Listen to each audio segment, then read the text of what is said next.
మన దేశంలో వాస్తవానికి ఇక్కడ ప్రధానంగా భారతదేశాన్ని తీసుకుంటే భారతదేశానికి సముద్ర తీరం అనేది ప్రధానంగా గుజరాత్, మహారాష్ట్ర, గోవా, కర్ణాటక, కేరళ, తమిళనాడు, ఆంధ్రప్రదేశ్, ఒడిస్సా, వెస్ట్ బెంగాల్ 1, 2, 3, 4 ఇక్కడ 5, 6, 7, 8, 9 అంటే భారతదేశంలో సముద్ర తీర రేఖ ఎన్ని రాష్ట్రాలతో ఉందంటాడు.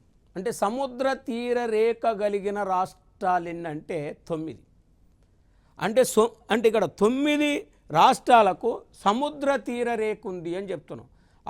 ఆ 9 రాష్ట్రాలు మనం తీసుకుంటే గుజరాత్ 1, మహారాష్ట్ర 2, గోవా 3, కర్ణాటక 4, కేరళ 5, తమిళనాడు 6, ఆంధ్రప్రదేశ్ 7, ఒడిస్సా 8, వెస్ట్ బెంగాల్ 9. ఇది మరి ఇప్పుడు భారతదేశంలో సముద్ర తీరరేఖ గుజరాత్కి ఎక్కువ ఉంది. సముద్ర తీరరేఖ గుజరాత్కి ఎక్కువ ఉంది.